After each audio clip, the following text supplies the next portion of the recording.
Hello, and welcome to another episode of Heal Yourself with me, Sarah Dawkins. We're the podcast that shares real people sharing their own healing journeys, some from conditions doctors say we can't heal. And today's guest is Stacey Hall.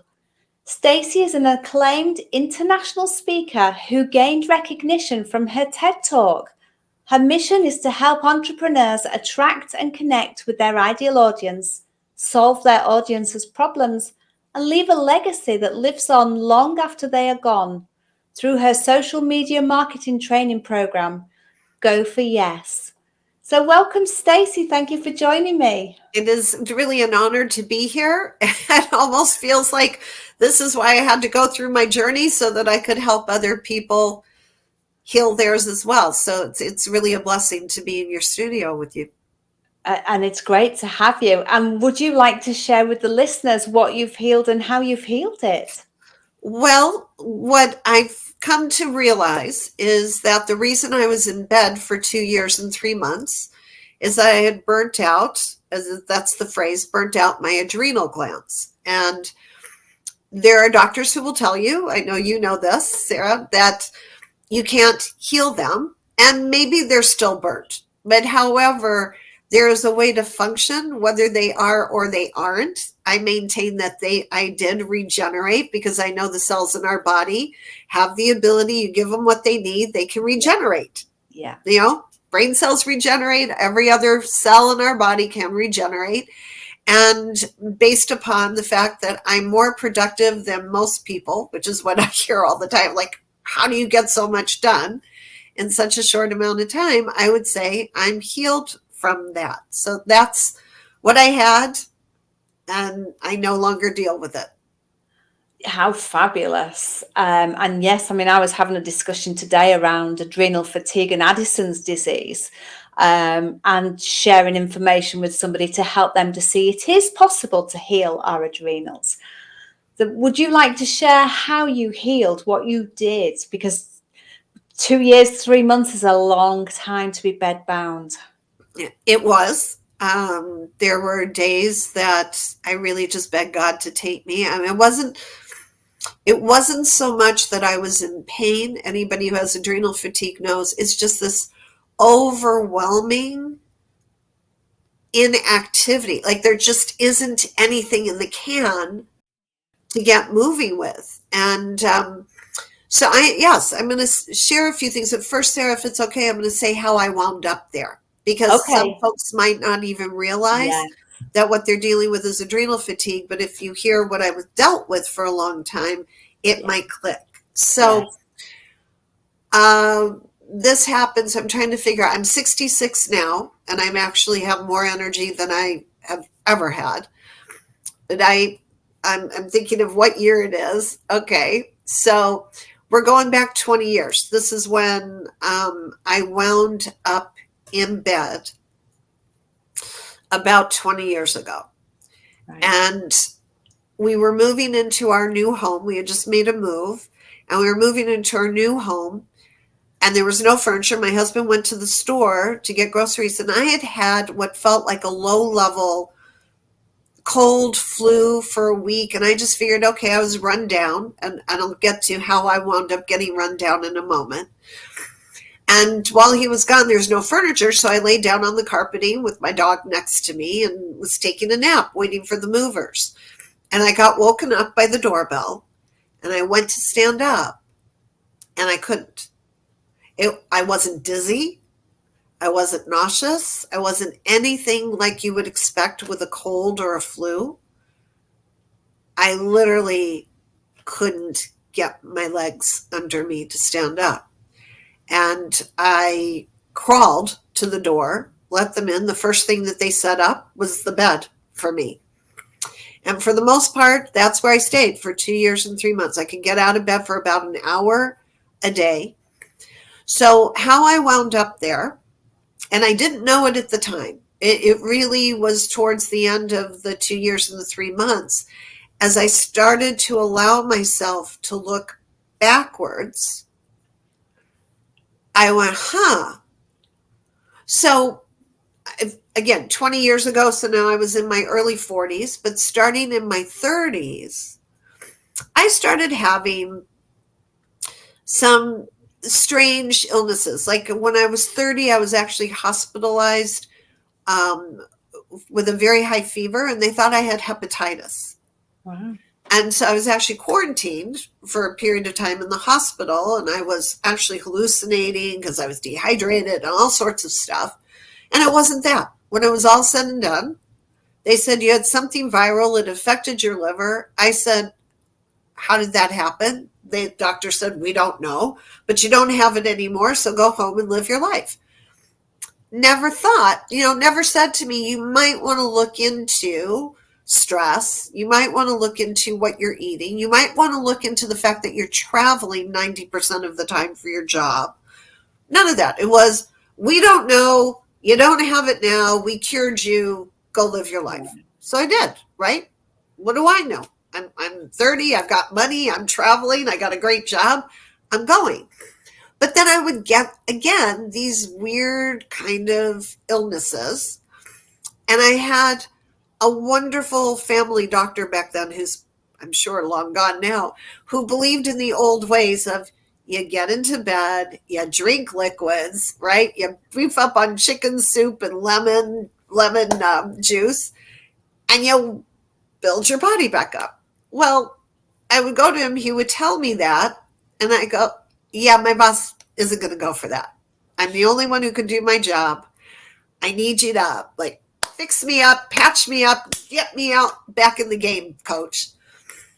And against his judgment, I wound up on antibiotics for a period of time because he said, I'll give you one dose. And that helped. And I was able to fly and my ears didn't get plugged up, and I made it through. And then I came home and I rested, but it was sort of like my body was like, okay, now we can, right? Yeah. But then 2 days later, I had to get back out there again.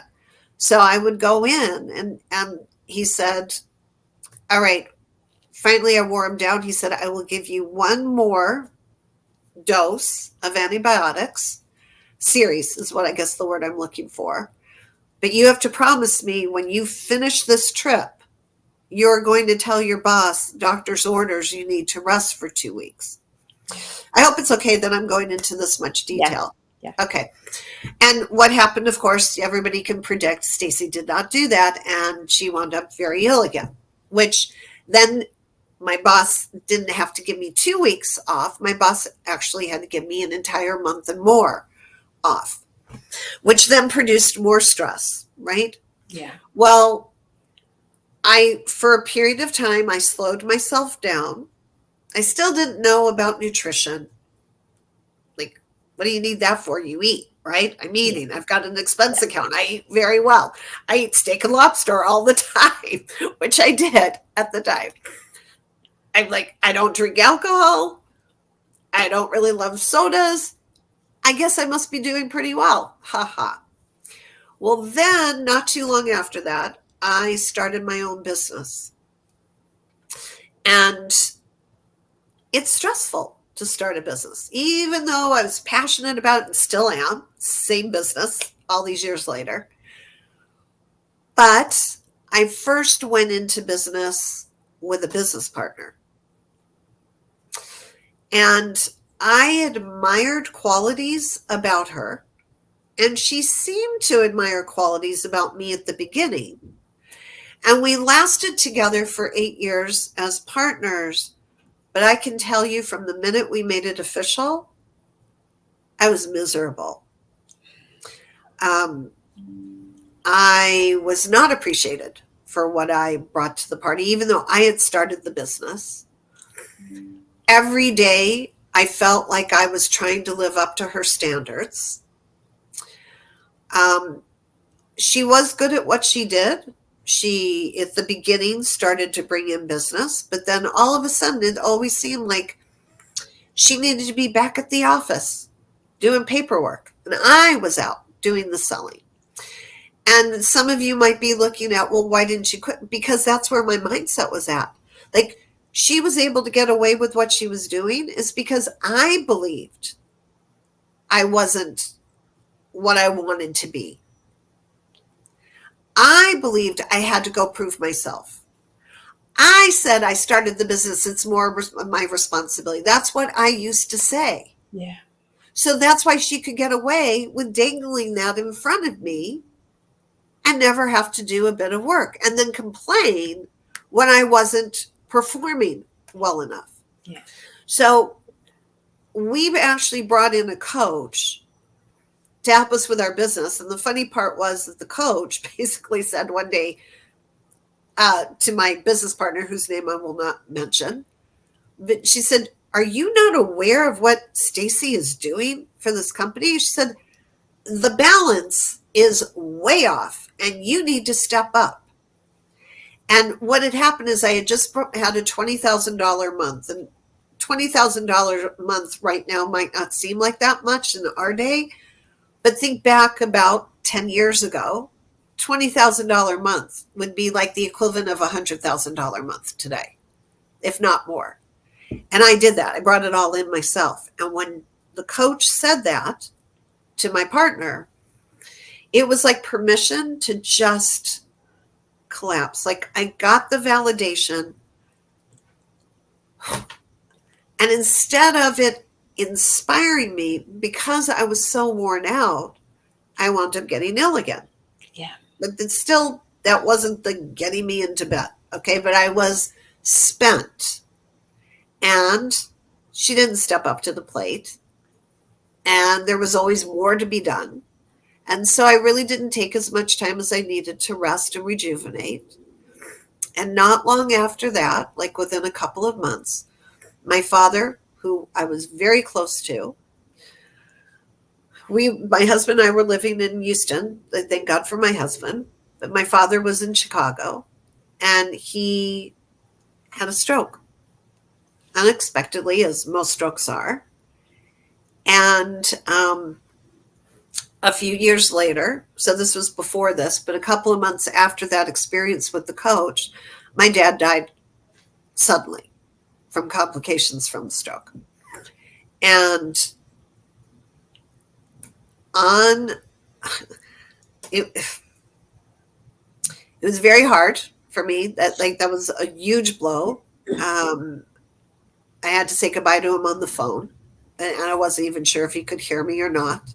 And then rushed to the airport to get, for funeral arrangements. So you can feel it's still very tough for me. And my business partner said, "Go, don't worry about it. We've got things handled. Stay as long as you need to." And I'm like, "This time, I am. And I was with my family for about a week, and then I started to feel like I needed to get back. There wasn't much more I could do. So I got back. And on the day I got back, my business partner said, "Let me take you to lunch." And I thought I was having a friend through all these years who was going to comfort me, console me, tell me what she had done to step up to the plate. And instead informed me on the day I got back that she and her new business partner wanted to branch off, take part of our work, go do it themselves. And to be perfectly honest with everyone, you might say that was a shock. I was friggin' relieved, Sarah. Yeah. Okay. Again, I know I'm going into a lot of detail, but I want folks to know how things like this occur. I was relieved. And we worked it out. I said, "Fine, I'll pay you royalties. You pay me royalties." Makes complete sense. And the way I saw it was, now I can do things the way I want. I won't have anybody complaining at me. Fine. Beautiful. Thank you. Thank you, Dad, from wherever you are in heaven, that you made this happen. The betrayal, the grief, the lack of attention to my body that it needed, those three things caused me to collapse. Took a couple of months, because when that happened, I went to my husband and I said, "There's nothing keeping us here in Houston anymore. Yeah. I don't want to be around. I don't want to have to explain to people. So we moved to where my mom and my family were. Yeah. With nothing. Like literally, I had nothing. He's a realtor.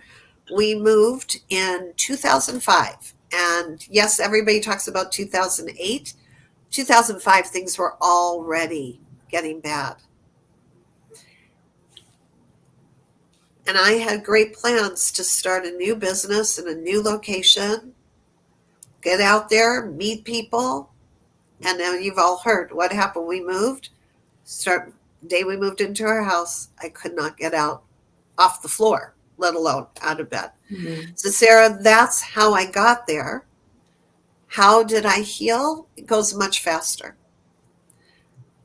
Went to doctors to start with, didn't help. Went to alternative doctors, didn't help. No one could tell me what it was. No one could tell me why. Okay. I had a literal, like as they say, like, this is what happened.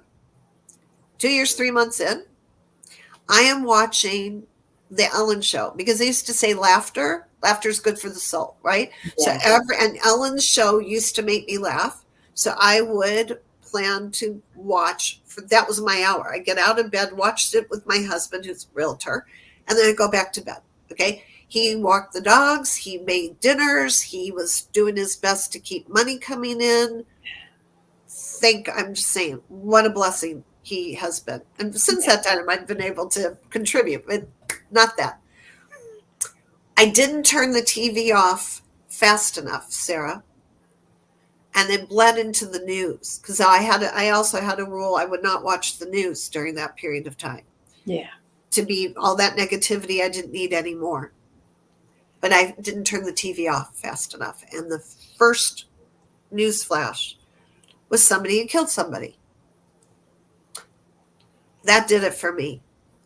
I started screaming at God. That piece of you know what gets to walk the streets and hurt people. And I'm sitting here in my bed, unable to help people, trusted somebody that didn't deserve to. I mean, I just went off. Yeah. I won't keep going, but it went and it went and it went. All the anger, all the frustration, all the upset for all those years, spit it all out.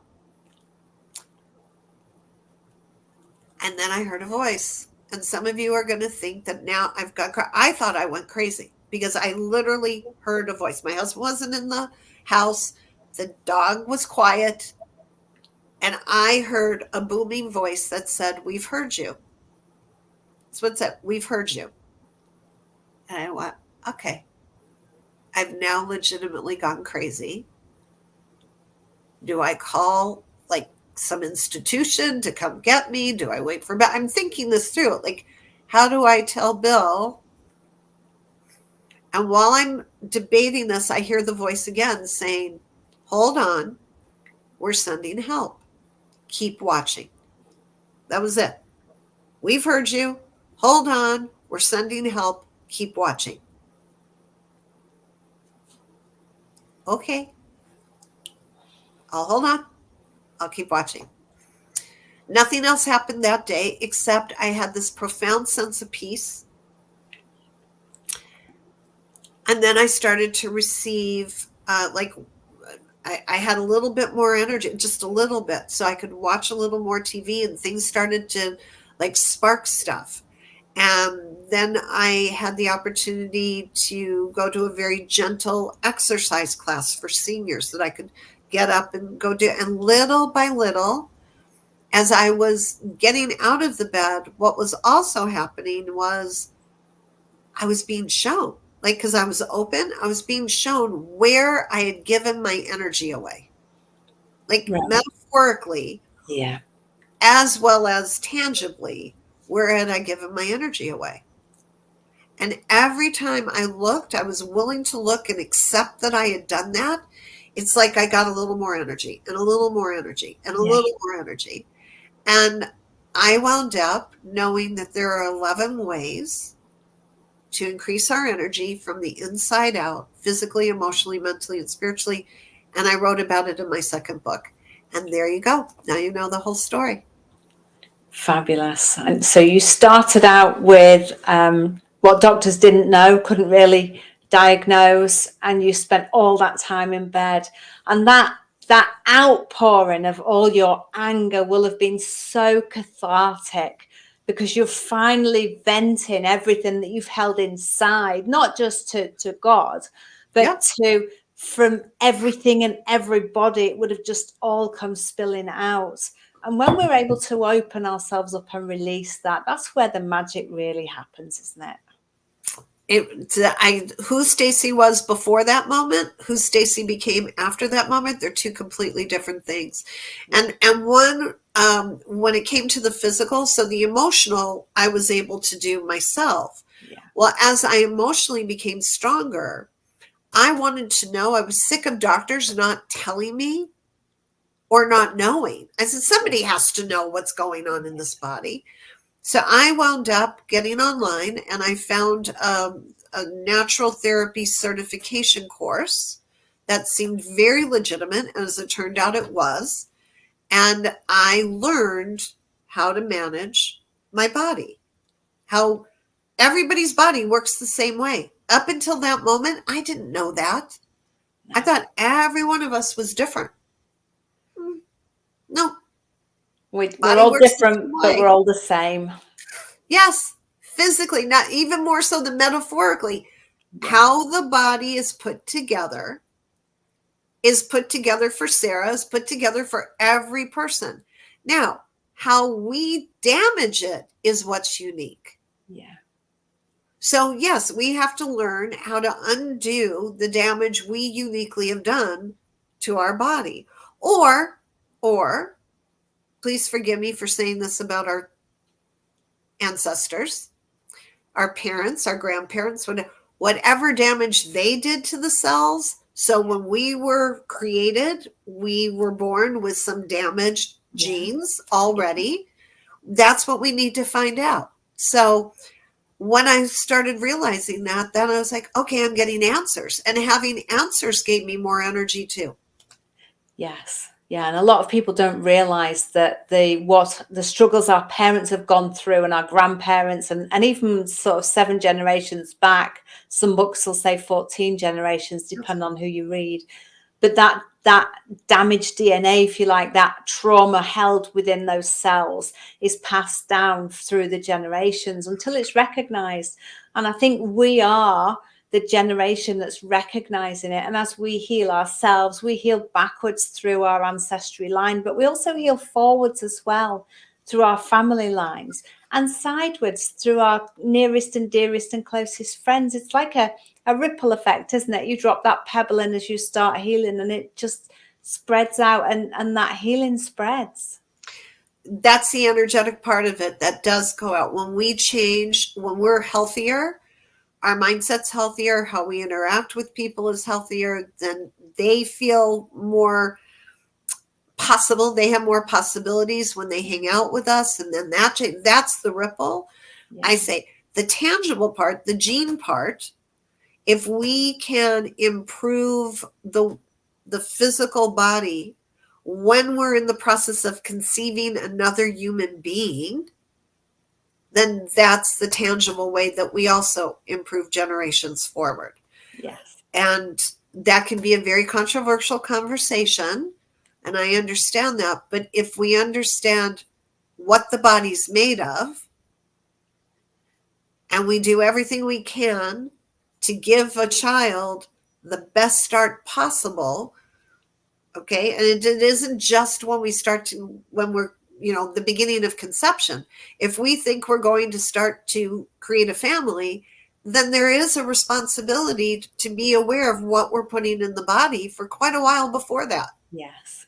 Yeah, absolutely. I think it's is it the African some tribes in Africa, I think, that when they start thinking about having a baby, that's when they start naming it, and I think that's when its date of birth is, and they start doing things and preparing for that baby even before the point of conception. Yes. That baby is already there, and the people are doing things, making waves to make that, help that child be as healthy as possible. Absolutely. And so that's it. I just think years and years ago when I was young, we used to have health education classes in school. Now, I'm not saying they were, they were very substandard is the word that I will say, but it gave you some awareness of the fact that you had a physical body, right? Now, the only time you ever hear about the physical body really in school or whatever is the controversial subjects about sex. Yeah. Our bodies are so much more than sex machines, right? So that's why I'm saying it doesn't matter what we have to heal from. Healing takes place physically, emotionally, mentally, as well as spiritually or energetically. To me, they're interchangeable. But the more we know about how the physical body is put together, the more power we have to keep it healthy. Yes, because we don't ever question when we cut ourselves or bruise ourselves. We don't question how we're going to heal. We know our body will heal because chances are we've all cut and bruised ourselves. But when we get into the realms of diagnoses, we're often frightened by the doctors because we put them in a position of authority. And when they say you've got this disease and you can expect to be sick for this this long, and you can expect to take these tablets for the rest of your life, we tend to believe that because we're conditioned to put the doctor on a pedestal and believe everything they're saying because they're a person in authority. But like you say, if we take that power back and stop giving it away and take responsibility for ourselves, there is so much we can do. I can't bite my tongue and shut up because I'm with you. And I got the opportunity to see behind the scenes. And so there's two things that are, well, one is in everybody's face all day long if they watch. And I'm going to talk about that in a moment. And I want to say this: pharmacists have more education about medicine than doctors do. I'm going to say it again. Pharmacists have more education about medicine than doctors do. Now, that seems logical, right? That's why they're a pharmacist, but most people don't go, okay? Before you get a medication, before you start taking it, when you take that prescription to the pharmacist, ask the pharmacist what the side effects are. Yeah. No one ever, you get a printout. And how many people get that printout and throw it in the garbage? And then they wonder why they're not getting better, or why the symptom keeps coming back, or, the minute they stop, or why they all of a sudden feel worse than they did before, but in a different way. And commercials, I laugh. It's funny, not funny. I watch the commercials. So they'll talk about, a medicine for psoriasis. But now they have to tell you in the commercial what the side effects are. Okay? So for one of them, it's known deaths. One of the side effects is deaths have been reported after use of. So you hate psoriasis so much that you're willing to risk your life to get rid of it, instead of finding out what causes psoriasis. It's liver damage. Repair the liver, your psoriasis will go away. But the reason you have death is because meds can't. Sarah, you probably didn't want me going up, but I'm just saying this is all out there for anybody. Yeah. It's not conspiracy. This is how the body works. Yeah. Medicines are designed to deal with a particular symptom. Medicines cannot be processed through the liver. So the liver processes everything. You put a medicine in there, how many times a day? And the liver goes, I don't know what to do with this. Yeah. So it just sits in the body, causing problems. Yeah. Okay? And that's why some people wind up dying from taking medicines for psoriasis or anything. Yeah. Okay, so that's the thing that's right in front of everybody. And if you're unwell, anybody watching this, if you are unwell and you are taking meds, go to your pharmacist and ask to know about the drug interactions as well as the side effects. And then you will say to your doctor, why on earth would you ever prescribe this for me? Yeah. Well, this is what the insurance company tells us is the right thing to do. So, Sarah, if I have a couple more minutes, I'm just going to say, here's what most people don't know, and I got a chance to see. For a few years, when I started to feel better, I didn't feel ready to start my business up again. So I went and got a job because we needed some money. And one of the jobs that I was able to get was as a meeting organizer, basically a greeter for pharmaceutical companies. Back for a period of time, pharmaceutical companies could host dinners for doctors where they would present their research, right, on their drugs and why they worked. And those dinners were supposed to be for the doctors to get educated. Yeah. Okay. But doctors are seeing patients during the day. And if they have patients who are in hospital, visiting hours for doctors are in the evening. That's after they make their rounds after they see their patients in their office. They don't have time to go to dinner. And if they did, they want to take their family out. Yeah. So they would get these invitations to 5-star restaurants where I would be ready with the materials, where the speakers would be. Okay. And instead of the doctor showing up, the receptionists would show up with family members because the doctors were allowed to bring a +1 thinking they would bring their spouse. But no, they'd give the invitation to a receptionist like a bonus because they don't pay them enough to be able to afford to go to those 5-star restaurants, and tell them, take notes and bring back whatever material. Okay. And that's why pharmaceutical companies don't do this anymore, because, across the country, this is what was going on. And I can tell you by sitting in the room, listening to the presenter, whether the medicine was decent or not, doesn't matter right now. These receptionists would be chit-chatting and they would be saying, oh my God, do you see the size of these shrimp? Oh my God, this steak is so delicious. You have to try.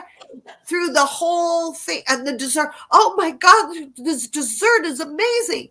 And there's the presenter. They never took notes. The doctor had no clue. But the insurance company was endorsing the pharmaceutical company. So they would go down the list, right, when they're on their computer, and they would look and see. You think they're figuring out what's going on with your body. No, they're looking to see, what does the insurance company say I should prescribe for this condition? Yeah. And Sarah, I gave you far more than I know than you expected, but I just can't keep my mouth shut about it. No, but it's very similar in the UK. Very similar. You know, the doctors are trained by the drug company representatives, so they get a biased view of each drug. So, and again, it is about understanding what that drug does, but what the side effects are. And we lived in America for 2 years, and I know at the end of the commercials, the side effects, I don't know, do they double speed the side effects or triple speed it? Because you have to listen really carefully, because it's just like gobbledygook coming out, you know. But it's, if you listen, you can hear all those side effects. But yet the advert for the drug is portraying this happy family and this beautiful healthy scene and eating well, and it's just, there's just a real disparity between what the drug actually does and what you're seeing on the television. And like you say, you know, what doctors don't get to the root cause of what is causing the health problem. They just look at, you've got all these symptoms. Okay, well, this drug here works with all these symptoms, so take that drug and basically suppress that symptom. It's not about healing, it's about symptom suppression. That's right. So it's about, and that's part of my role here, is to help people to see what the role of medications is in their health, and how they can take back responsibility. Because at the end of the day, we know our bodies, we know what's going on inside, we've been conditioned to go to that doctor and have that diagnosis and then take those tablets. But if we say, do you know, I think, you know, I'm going to look into this myself and see what I think the root cause of these symptoms are and what I can do for myself along the lines of the physical, the mental, the emotional, and the spiritual. Those 4 pillars really are the key to health. And we have to address all 4, because illness comes as a deficit in one of them. So, you know, you can't just address the physical and eat better and drink better and take more sleep and expect to be healed. You need to address all those 4 pillars. Yeah. Yeah. And I'm so grateful for your show, for what you're doing, the fact that you lived in that medical world and now you are able to tell folks, you know, I was there for a short amount of time. You saw it for years and years. The doctors don't know. So I highly recommend that if you start with somebody like Sarah, who's been there and can help move you out of that world. And then I'm sure Sarah knows lots of nutritionists and homeopathic, naturopathic medicine doctors is the word that I'm looking for, right? Homeopathic acupuncturists.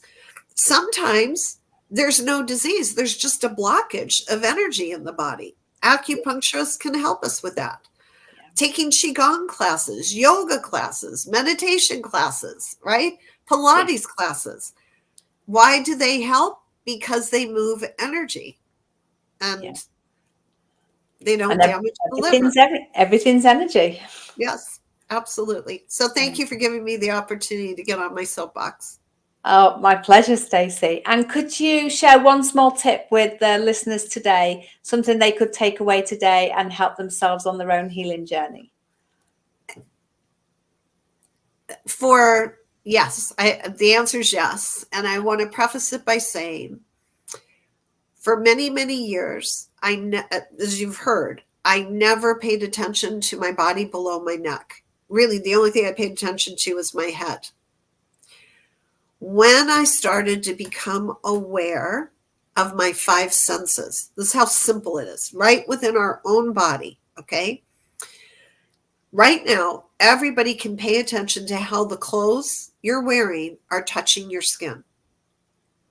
That has just activated your sensory awareness.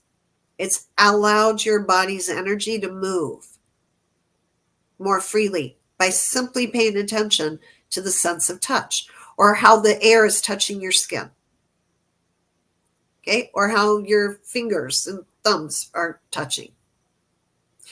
Then the sense of hearing, not just what Sarah and I are saying, but what else can you hear?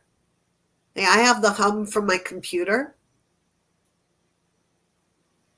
Actually pretty quiet in my house, which now I'm a little worried because my husband and my 2 dogs are supposed to be there. Are they still there?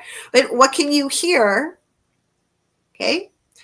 The taste in your mouth without giving it a judgment. Can you taste something in your mouth? Okay. Just doing that will probably produce more saliva, just being aware. And saliva helps activate the hormones in a good way, which most people are never taught. Okay. The sense of smell. Do you have any aromas? Or that said, can you take in a full breath? One of the the lasting symptoms, I'll say, from my adrenal fatigue is my sinuses took the biggest hit. I had already had allergies to various things, food and environment, and it got worse when my adrenals were suffering. And it's the thing that's taken the longest time for me to rebuild and strengthen. It's so much better than it was a few years ago. So sense of smell, and then sense of sight. What do you see? How much do you see? Are you really aware of what you're seeing right now? That process throughout the day of stopping and going, okay, touch, hearing, taste, smell, sight, will allow us to be fully present. And how many times have we heard you need to be present? But that is a mindfulness exercise. Doesn't require meditation, doesn't require journaling, doesn't require anything than just paying attention to how my body works. Wonderful. And you can do it in a matter of seconds as well, but actually you can expand that into however long or short you want to do that, depending on what's going on in your life today. That's right. Thank you for that, Stacey. And where can people find you? The easiest way is my website, Stacey, Stacey, and ANN Hall, HALL.com, StaceyAnnHall.com. All my social sites are there on the first page. All my books are there under books. All my free courses are there under courses. So that's the best way to reach me. That's wonderful. Thank you so much for sharing what you've been through and how you healed it, and all the extra information you've shared as well, because it will be helpful to the listeners. Thank you for being with me on Heal Yourself. Thanks for inviting me.